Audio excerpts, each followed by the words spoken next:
지극히 크신 하나님을 다 찬양하고 능하신 업적 바라보고 주를 높이라. 수금을 타고 소고를 쳐서 찬양해. 어깨 춤춰 우리 주를 찬양하여라. 생명을 주신 하나님을 다 찬양하고 지으신 만물 가운데서 주를 높이라. 둥소를 불고 재금을 울려 찬양해. 손뼉을 쳐서 우리 주를 찬양하여라.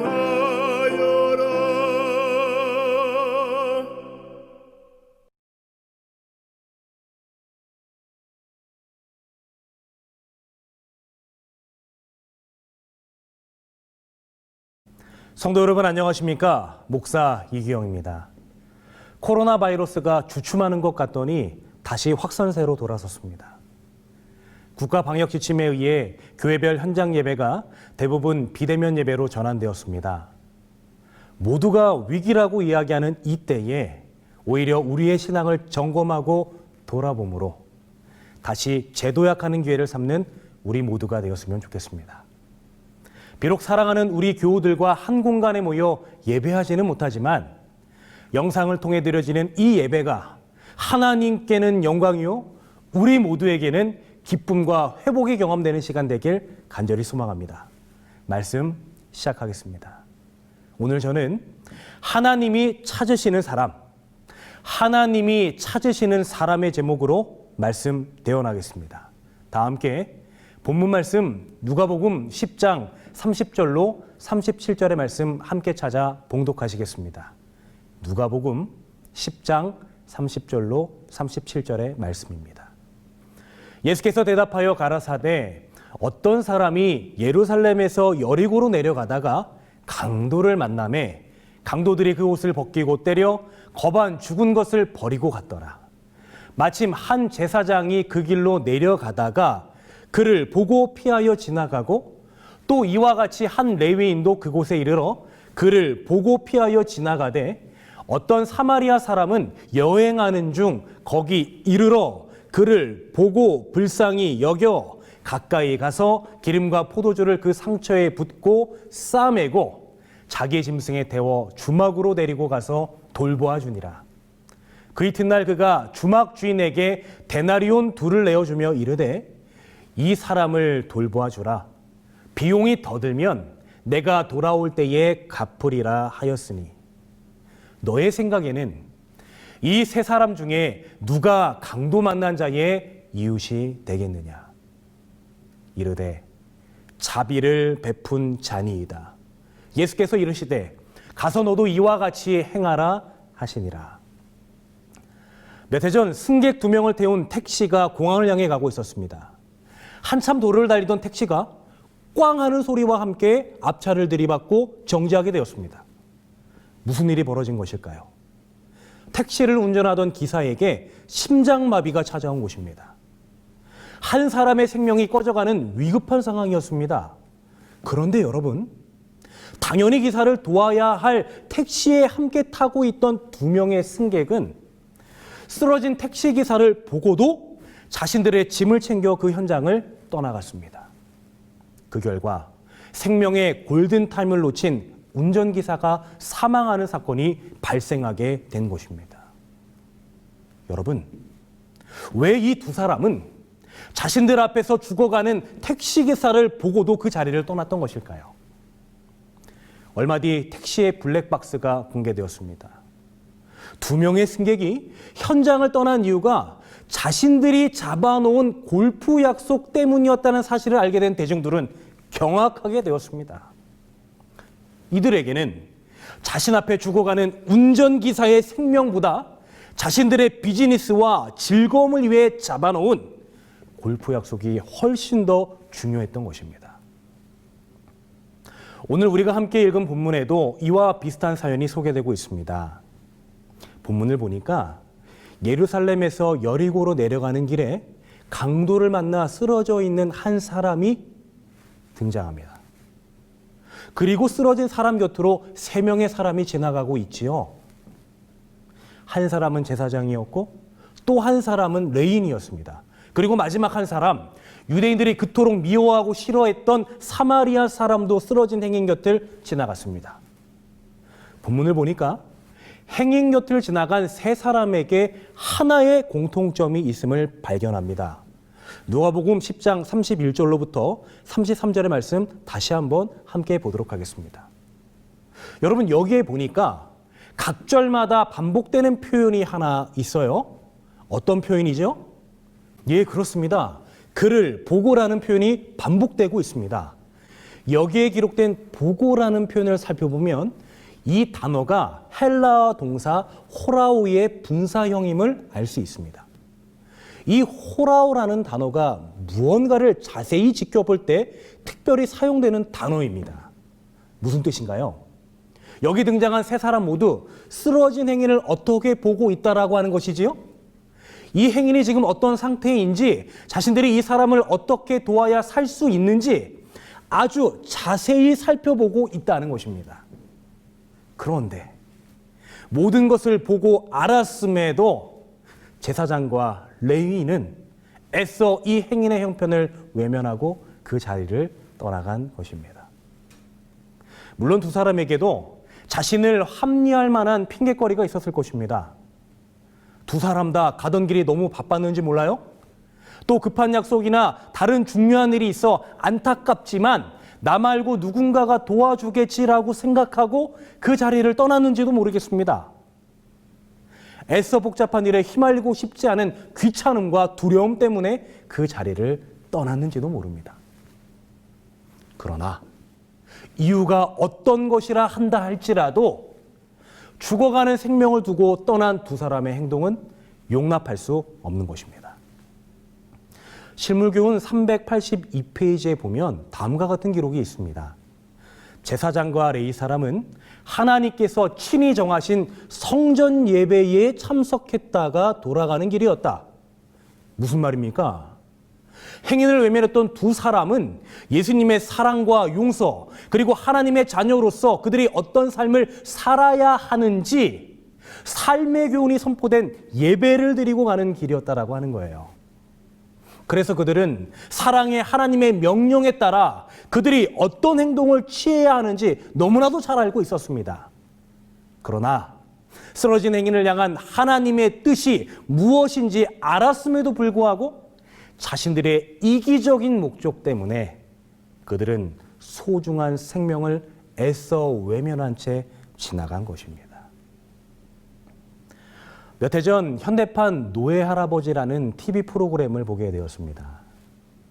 70대 할아버지가 무려 50년 동안이나 한 집에서 노예처럼 살고 있었습니다.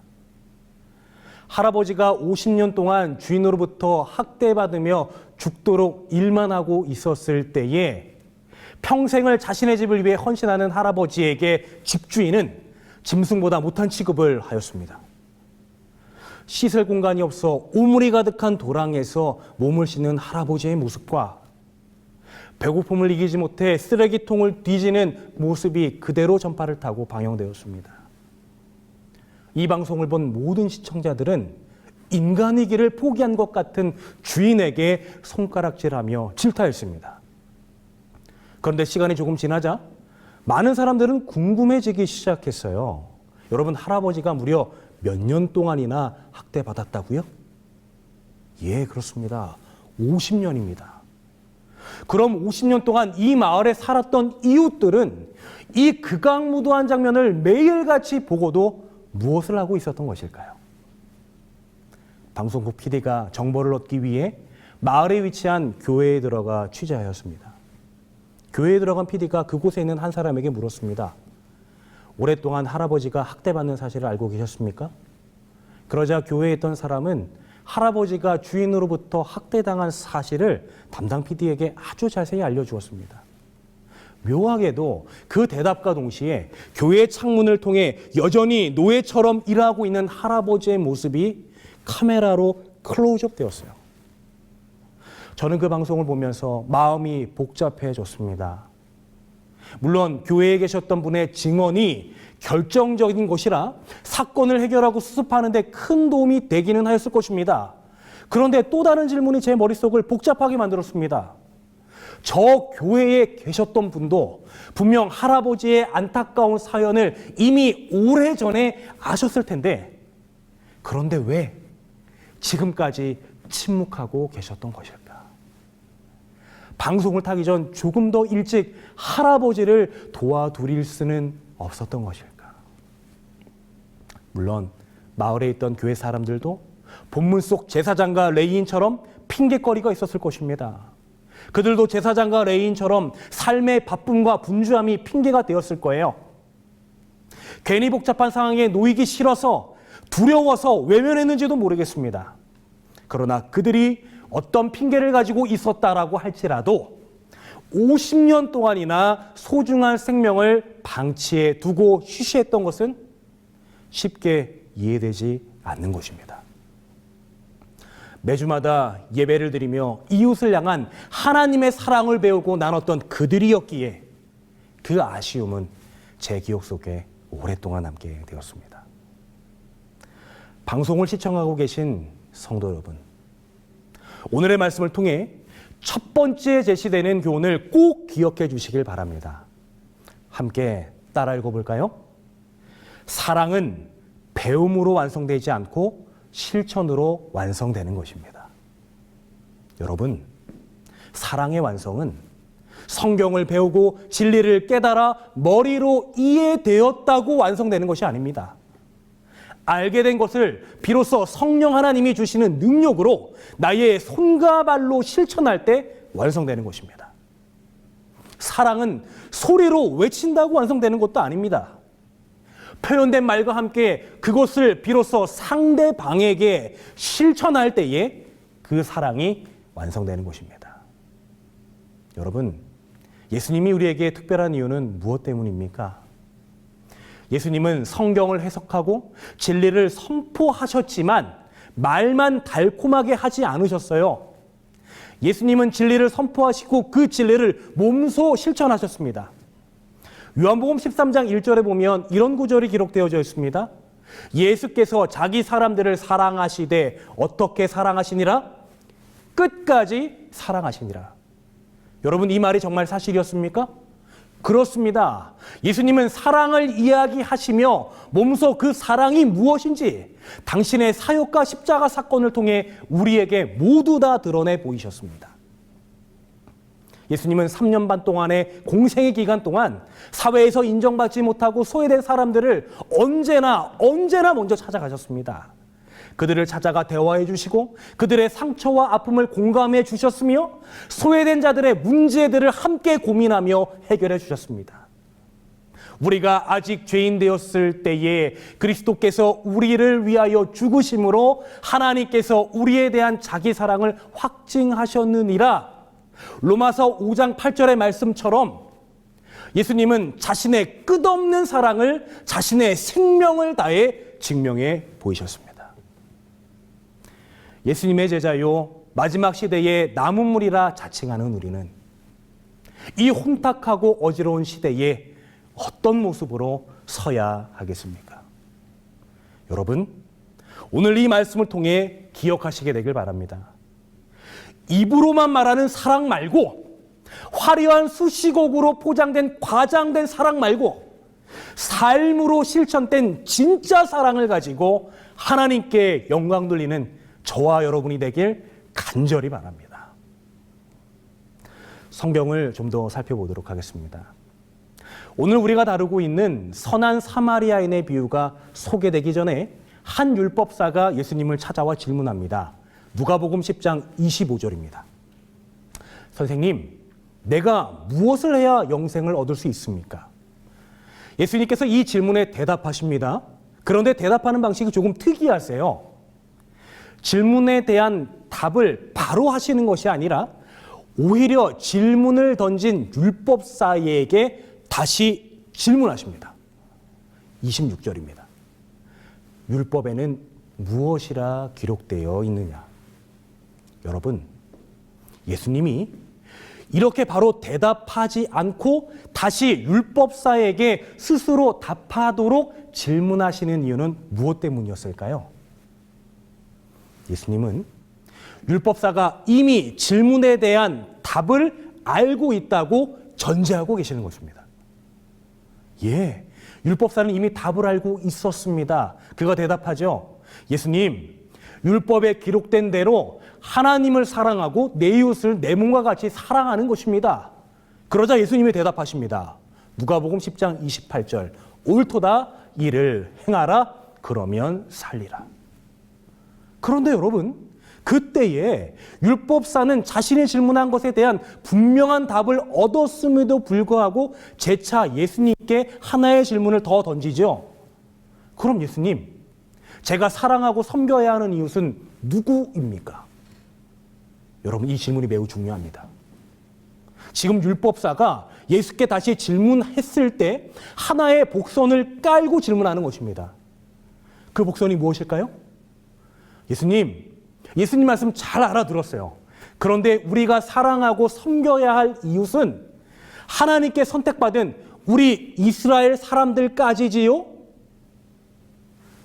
율법사는 자신이 사랑하고 섬겨야 할 이웃의 범위가 이미 정해져 있다고 생각하고 예수께 질문한 것입니다. 그렇습니다. 율법사를 비롯한 이스라엘의 모든 사람들, 심지어 예수님의 제자들까지도 자신이 섬기고 사랑해야 하는 이웃의 범위가 정해져 있다고 생각했습니다. 그들은 철저한 선민의식으로 이스라엘 민족에게만 하나님의 긍휼과 구원이 있다고 믿고 있었어요. 그래서 그들은 이러한 이해를 바탕으로 자신이 감당할 수 있고 확인할 수 있으며 나는 사랑의 대가로 보람 느낄 수 있는 사람들만 돌보고 섬겨야 한다고 생각했던 것입니다. 오늘날로 바꿔 말하자면 우리가 감당할 수 있는 가족과 또 함께 신앙하는 교회 사람들, 그리고 주변에 내가 좀 알고 있는 사람들 정도까지만 섬기고 사랑할 수 있다고 은연중에 선을 긋고 있는 것입니다. 그래서 이 사실을 모두 알고 있었던 예수님이 당시 율법사와 그리고 어쩌면 동일한 마음을 가지고 살고 있는 우리들에게 우리가 섬기고 사랑해야 할 이웃의 범주를 정확히 알려주시기 위해 드신 비유가 바로 오늘 우리가 다루고 있는 선한 사마리아인의 비유인 것입니다. 오늘 이 비유를 통해 우리가 마음속에 새겨야 할 두 번째 교훈이 있음을 기억하시게 되길 바랍니다. 여러분 함께 따라 읽어볼까요? 사랑에는 제한 범위가 없습니다. 오늘 우리가 다루는 비유의 마지막 한 사람이 등장하죠. 여러분 누구입니까? 오늘 말씀의 주인공? 바로 선한 사마리아 사람입니다. 당시 사마리아 지방 사람들은 유대인들에게 대단한 미움과 조롱을 받았습니다. 민족을 배신한 변절자 취급을 받아 유대인들에게 사람 취급도 받지 못했던 사람들이 바로 사마리아 사람들이었습니다. 여러분, 제가 질문 하나 드려볼게요. 유대인들이 사마리아 사람들을 극도로 미워하고 싫어했다면 그러면 반대로 사마리아 사람들은 유대인들을 어떻게 생각했을까요? 사마리아 사람들에게도 유대인들은 별로 반갑지 않은 존재들이었습니다. 자, 그럼 이러한 배경 속에 본문을 다시 생각해 보도록 하겠습니다. 강도 만나 쓰러져 있는 행위는 본교 주석에서 언급하고 있는 것처럼 유대인일 가능성이 매우 높아 보입니다. 자, 그렇다면 사마리아 사람 입장에서 보면 이 원수 같은 유대인을 못 본 채 하고 지나가도 당시 사회적 통념상 아무 문제가 되지 않는 것입니다. 또 여기에 더해 선한 사마리아인도 제사장과 레위인처럼 갖은 핑계를 대며 그냥 지나칠 수도 있었어요. 그러나 하나님의 사랑을 진짜 경험한 이 사마리아 사람은 어떤 이유와 핑계도 되지 않고 오직 자신이 살려야 할 소중한 생명에 집중하기 시작합니다. 선한 사마리아인은 행로에 쓰러진 행인의 상처를 기름과 포도주로 정성스럽게 씻어주고 싸매어 주었습니다. 여기서 끝나지 않죠.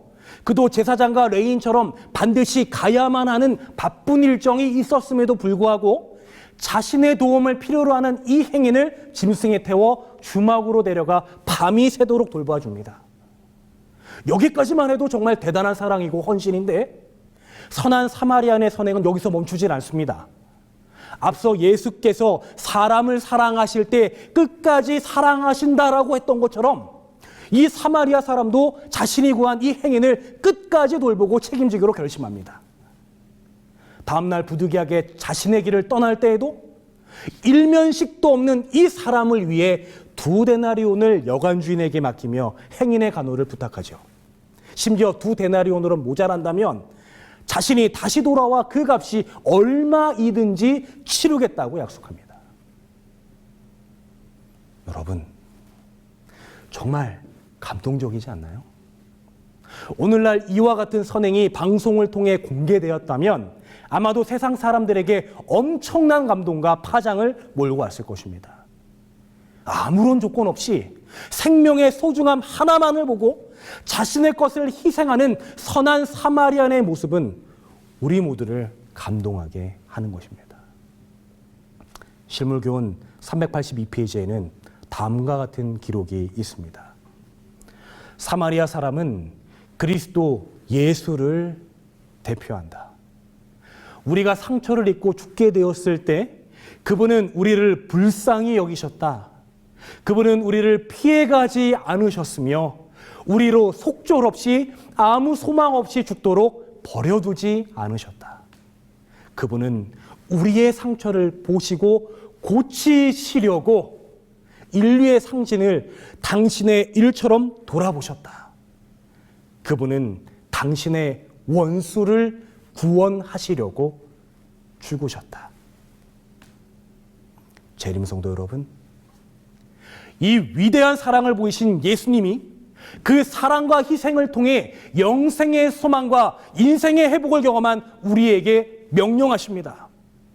내가 너희를 사랑한 것 같이 너희도 서로 사랑하라. 우리 모두 예수님의 이 사랑에 감동하여 우리 주변의 이웃을 내 몸처럼 아끼며 사랑하시게 되길 간절히 소망해 봅니다.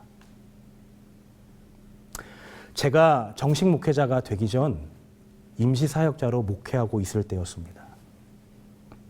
부슬비가 내리던 어느 날이었습니다. 제가 흠모하고 존경하는 선배로부터 한 통의 전화가 걸려왔습니다. 경아, 바쁘겠지만 잠깐 와서 형 좀 도와줄 수 있겠니? 전화를 받고 선배가 있는 곳으로 한 걸음에 달려갔습니다. 선배가 있는 곳에 도착해 보니 그곳에는 정말 안타까운 상황이 벌어지고 있었습니다. 오랫동안 노숙인 생활을 한 것처럼 보이는 삶이 피폐해질 대로 피폐해진 한 사람이 길가에 축 늘어져 있는 것입니다. 쓰러져 있는 노숙인의 모습이 너무나도 안타까웠어요. 오랫동안 먹지 못했는지 정말 앙상한 뼈만 남아 있었고요. 쌓인 피로감 때문에 말조차 쉽게 이어가지 못했습니다. 그리고 오랫동안 씻지 못한 용고로 다가가기 힘들 정도의 심한 악취가 나는 상황이었습니다. 거기에 엎침대 덮친 격으로 자세히 살펴보니까 그의 양 다리에서는 심한 철과상으로 인해 피고름이 쏟아져 내리고 있었습니다. 상처가 꽤 커 보였습니다. 빨리 병원에 가서 치료를 받아야 하는 상황처럼 보였습니다. 바닥에 기대어 앉아있는 사람과 대화를 이어가다 보니 그의 상황이 참 기구하다라는 사실을 알게 되었습니다. 행색이 노숙자처럼 보여서 그렇지 사실 이 사람은 노숙자는 아니었어요. 엄연히 살고 있는 집이 있는 사람이었습니다. 그가 쓰러져 있는 바로 앞 반지하 방이 자신이 살고 있는 집이라고 했습니다. 그리고 충격적인 고백을 뒤이어 하게 되는데요. 자신이 오랜 방황과 영양실조로 결핵에 걸렸다고 고백하는 것입니다. 잠시만요, 성도 여러분. 지금 이 사람이 무슨 병에 걸렸다고요? 네, 결핵입니다. 결핵에 걸린 환자가 피고름을 흘리며 쓰러져 있는 것입니다. 이 이야기를 듣고 있던 주변의 사람들이 겁을 집어먹고 한 명, 두 명 자리를 떠나기 시작했습니다. 이제 이 행인 곁에는 저와 선배 목사만이 남게 되었습니다. 어색한 기류가 잠시 흐르던 그때 제가 존경하는 선배가 저에게 제안했습니다. 기영아, 더 이상 안 되겠다. 이 사람을 우리 집에 데려가서 씻기고 병원으로 데려가자. 저는 순간 제 길을 의심했습니다. 물론 불쌍한 사람을 도와야 하는 것 알고 있습니다. 그런데 전염성과 위험성이 강한 결핵에 걸린 사람을 자신의 집에 데려가자는 선배의 제안에 순간 당황했습니다. 선배를 말려보기도 했지만 결국 선배의 청을 이기지 못하고 우리는 쓰러진 행인을 양 어깨에 메고 선배의 집으로 가게 되었습니다. 그의 몸을 씻기기 위해 집안 목욕탕으로 향하는데 다리에서 피구름이 흘러내려 그가 지나가는 곳이 핏빛 발자국으로 찍히게 되었어요. 그 모습을 보고 어떻게 해야 될지 모르며 주저하는 저를 뒤로 하고 이 선배 목사님은 행여나 이 사람이 미안해할까 봐 웃으며 대화를 이어갔습니다. 선생님, 괜찮습니다. 아무 걱정하지 마세요. 제가 이거 닦으면 돼요. 그러니 걱정하지 마시고 얼른 저와 함께 저 목욕탕으로 들어갑시다. 힘겹게 이 환자를 씻기면서도 선배는 불편한 내색 한번 내비치지 않았습니다. 오히려 환자를 안심시키고 용기를 주었어요. 선생님, 인생을 살다 보면 이런 일 저런 일 다 있을 수 있습니다. 괜찮습니다. 이제 저희가 도와드릴게요. 안심하세요. 대화 속에 성경절 하나 등장하지 않았지만 선배의 표현 속에 예수님이 보여주신 모든 교훈과 사랑이 녹아져 있었습니다. 한마디 한마디 던지는 말 속에 진실과 사랑이 묻어났습니다. 함께 돕는 제 마음이 부끄러워짐과 동시에 사랑의 빛으로 환하여짐을 경험하게 되었습니다. 환자를 다 씻긴 후에 우리는 이 행인을 드디어 병원에 입원시켰습니다. 여러분, 이렇게 도움을 주기 시작할 때 도움을 주는 사람 입장에서 어떤 기대를 가지게 되나요? 당연히 도움을 받는 사람이 우리의 사랑에 감동되어 변화되기를 바라는 마음을 가지게 됩니다. 그런데 여러분, 저희가 도움을 주었던 이 사람은 정말 아나무인이었습니다. 저희들의 봉사에 감사하기는커녕 계속해서 무리한 요구들을 하기 시작하는 거예요. 술을 사달라, 담배를 필 수 있게 해달라, 거기에 이제는 한술 더 떠 자신이 살고 있는 집을 기한이 되어 비워주어야 하니 당신들이 이왕 봉사하는 거 우리 집에 가서 우리 집을 깨끗이 청소해달라고 부탁하는 것입니다. 여러분, 저희가 어떻게 했을까요? 정말 한 소리 하고 싶었지만 꾹 참고 그 사람의 부탁대로 정말 제가 존경하던 선배 그리고 몇몇의 친구들과 함께 그 사람의 집을 찾아가 그 집을 청소하기 시작했습니다. 이미 오랫동안 정상 생활이 멈춘 오래된 집이었습니다. 화장실은 각종 오물과 용변으로 막혀 기능을 잃어버린 지 오래였고요. 사방에는 오물과 쓰레기가 넘쳐났습니다. 그날 폐허가 된 듯한 그 좁은 반지하 방을 정리하는 데만 꼬박 반나절이 걸리게 되었습니다. 그날 모든 일을 마치고 당시 전도사였던 제가 선배에게 말했습니다. 형님, 이거 우리가 이렇게까지 해야 하는 겁니까? 형, 저희가 이렇게 한다고 저 사람 변하지 않을 것 같아요. 여러분, 무언가 어색하지요? 예수님을 위해 죽을 수도 있다고 고백하던 저였습니다. 신앙이 뜨거워 사람들 앞에 하나님께 받은 사랑을 간증하던 저였습니다.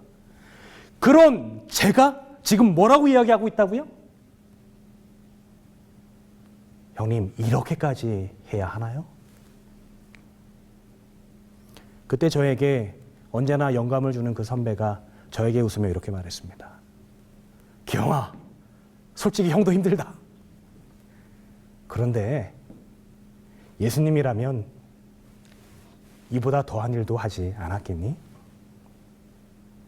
예수님이 하셨으니까 하는 거야. 예수님이 하셨으니까 하는 거야. 그의 담담한 고백이 저를 깨어나게 했습니다. 재림성도 여러분, 최근 코로나19 팬데믹 현상과 함께 재림교회 내에서는 예언 연구가 다시 주목받고 있다고 합니다. 예, 그렇습니다. 우리는 모든 성경과 예언을 철저히 연구함으로 지금의 때야말로 예수님의 재림이 정말 가까웠음을 깨달아 알아야 합니다. 그런데 예수님의 재림이 가까웠음을 예언을 통해 확인했으면 그 다음 우리가 진짜 예수님의 재림을 준비하기 위해 해야 하는 것은 무엇일까요? 징조를 통해 예수님의 재림이 가까웠다고 믿을수록 우리는 오히려 고통받고 신음하는 세상으로 나가 세상 사람들의 아픔을 돌아보고 그들의 상처를 싸매주며 끝까지 사랑으로 그들을 돌봐야 하는 것입니다. 예수님은 마태복음 양과 염소의 비유를 통해 우리에게 분명하게 말씀하셨습니다. 마지막 심판 때에 임금의 오른편에 설 사람들은 어떤 사람들입니까? 그곳에는 예언과 성경을 연구만 하여 진리를 머리로만 이해한 사람들은 설 수 없는 곳입니다. 성경을 통해 진정 하나님의 뜻과 마음을 알았기에 지극히 작은 자 하나에게 예수님처럼 정성을 쏟고 사랑을 나눈 사람만이 임금 곁에 설 수 있는 것입니다. 코로나19 바이러스가 재확산되는 요즘 세상의 빛과 소금이 되어야 할 교회가 오히려 세상의 천덕꾸러기가 되어 버린 이 참담한 시기에 우리 마지막 남은 재림 성도들은 어떤 모습으로 세상 앞에 서야 할까요? 예수님을 닮은 희생과 사랑으로 하나님이 찾으시는 한 사람, 그 한 사람이 저와 여러분이 되길 바라는 마음으로 오늘의 말씀 마치도록 하겠습니다.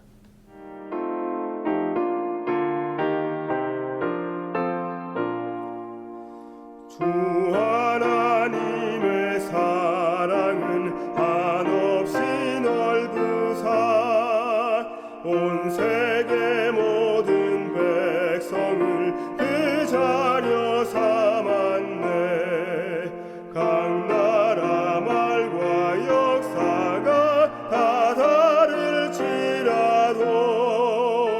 온 천하 사람 모두 다 한 형제 자매라. 하는 해로서 고르게 주 베풀어 주시고 다 같은 주의 계시를 늘 보여주시네. 하나버지인 하나님 다 같이 모시니 만 백성 서로 지체요 한 형제 자매라. 그 평화로운 노래로 목소리 맞추어 저 어지러운 소리를 곧 그쳐버리고 그 영광 볼 그 아침을 늘 기다리면서 그 나라 올라가서도 한 형제 자매라. 아버지 하나님, 오늘 우리들에게 귀한 교훈의 말씀 주심에 감사드립니다. 말로만 외치는 신앙이 아니라 성령 하나님의 도움을 통해 이웃에게 진짜 사랑을 실천하는 우리 모두 되게 도와주시옵소서. 선한 사마리아인의 비유를 통해 우리가 어떤 사랑을 가져야 하는지, 어떤 삶을 살아야 하는지 깨닫게 하였습니다. 깨닫게 하여 주셨습니다. 이 교훈 잊지 않게 도와주시고 마지막이 가까울수록 오히려 더욱더 예수님의 사랑과 예수님의 그 행동 양식을 닮아 우리 주변에 도움을 필요로 하는 사람들에게 예수님의 손과 발이 되어 섬기는 우리 모두 될 수 있도록 하나님 저희들을 인도하여 주시옵소서. 드려진 이 기도에 응답하여 주실 것을 믿고 감사드리며 예수님의 이름으로 기도드립니다.